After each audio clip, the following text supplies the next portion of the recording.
Hi, boys and girls. Today we're going to talk about something that we've talked about in the past. You may have forgotten a little bit about it, so we're going to review it. We're going to talk about central idea, okay?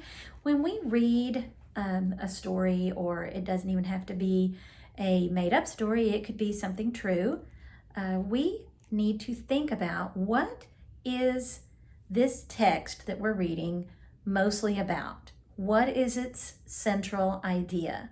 And the way that we're going to figure that out is there's a couple of things we're going to look at. First of all, whatever we read has what's called a topic. Okay, this word topic. And a topic is the person or thing that the text is about. So if you're reading about dolphins, if the book is all about dolphins, that would be your topic. If you're reading a book that's all about plants, your topic would be plants. Okay, now the central idea is a little bit more involved than that. So to figure out your central idea, you take your topic and then you're going to say, well, okay, if I know what my topic is, what is this text mostly trying to tell me about that topic? So for example, if you were reading a book that the whole book was about sharks, but part of that book was just about what sharks eat, well, the central idea of that part of the book would be what sharks eat. Okay, your topic would be sharks, but what it's telling you about sharks is what they eat or how they live. Okay, so you're going to have to, in order to figure out your central idea, you've got to figure out your topic, so what it's mostly about, the who or the what, and then what are they trying to tell us about this person or this thing. Now, the way that you're going to know that you got the right central idea is you're going to look for supporting evidence. Evidence means how are you going to prove that what you think is the central idea really is. It's like clues. Like when we're doing math problems, we look for evidence. We look for clues of why did I think that? So in a story or a text, you're going to look for the details, the facts, or examples in the text that tell about the central idea. So today we're going to read a text. And this text would have been in your My Book if you had your My Book, which I know you don't have right now, but that's okay, because I'm going to read to you from mine. And this text is called Kids Are Inventors Too. Kids are inventors too. Now, let's think for a minute. What is an inventor? Yes, an inventor is somebody that creates something that we didn't have before. So they're coming up with an idea for something that's going to solve a problem that people didn't know how to do before. So it says kids are inventors too. So I wonder how a kid could be an inventor. So in order to figure that out, I'm going to have to read on to see what this author tells me. Now, this is an informational text. We're going to see that it's going to give us some true facts. It's not a made-up story. So I love to read informational texts because it's something that really happened, and we can learn a lot from that. Okay, so our purpose, we're going to have to set our purpose. Why would we want to read this? Well, maybe we're going to read it to find out how could a kid be an inventor? All right, kids are inventors too. Long ago, a boy named Chester had a problem. His ears were cold. Find out what he invented. Oh, now I know what our purpose is going to be. We have to read to find out what Chester invented. Okay, so let's see what he invented. Chester Greenwood invented a new kind of earmuffs when he was just a boy. It all started long ago in 1873. Chester liked to ice skate. There was just one problem. Oh, he had a problem, so he's got to solve it. His ears got too cold. He tried wrapping a scarf around his head.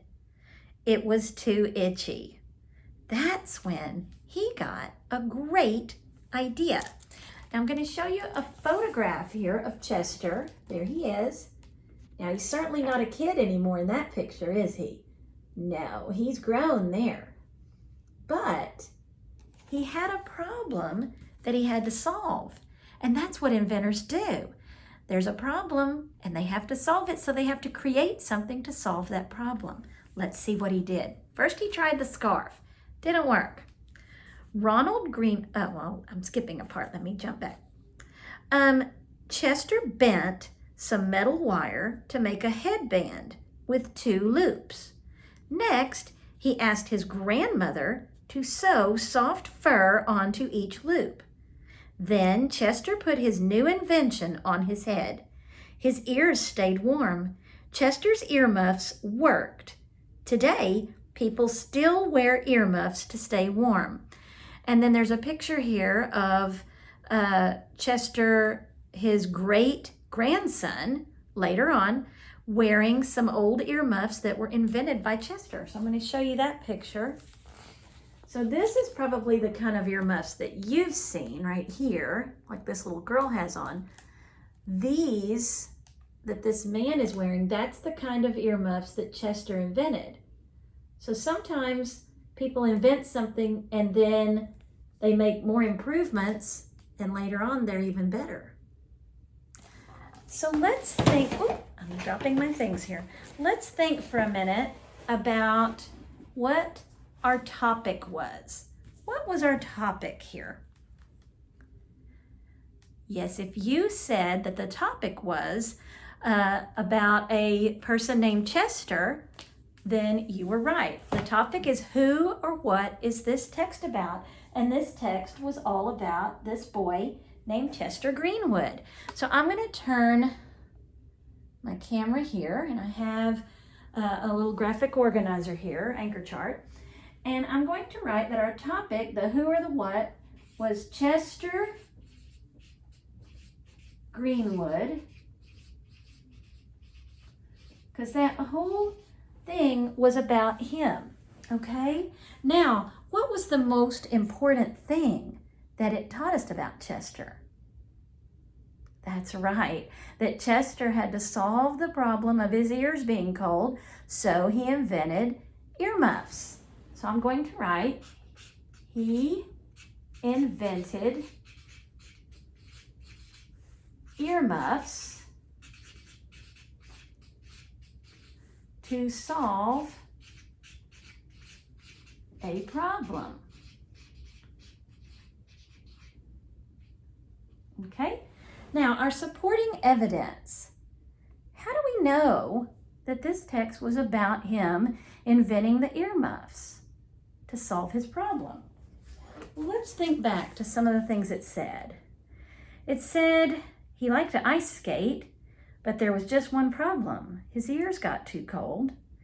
And when he wrapped a scarf around his ears, that didn't work, so he got an idea.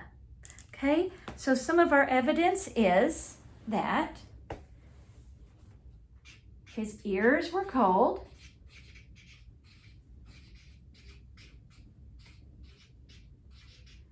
and he tried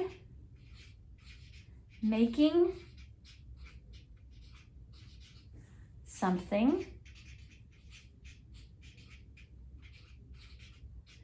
to cover them. He tried a scarf, and that didn't work. And that's something we talked about the other day. Sometimes we can try to solve a problem one way and our solution doesn't work. So we have to try another solution. So then he made the first pair of earmuffs using things he had around the house. We talked about that the other day when I was planting some things and I didn't have the really good dirt that I wanted.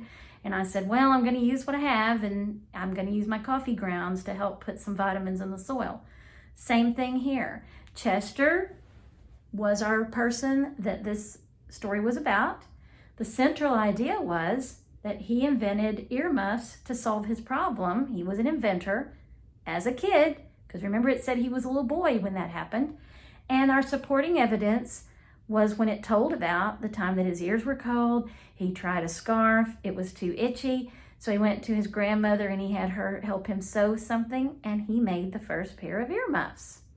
Okay, so boys and girls, as you are reading this week, I want you to think about, whatever you're reading, I want you to think about what could be the central idea. And the way you're going to do it is this. You're going to think, who or what was this mostly about? Whatever you're reading, who or what was it mostly about? Okay? And then I want you to think, what is the author mostly wanting to tell me about that person or that thing?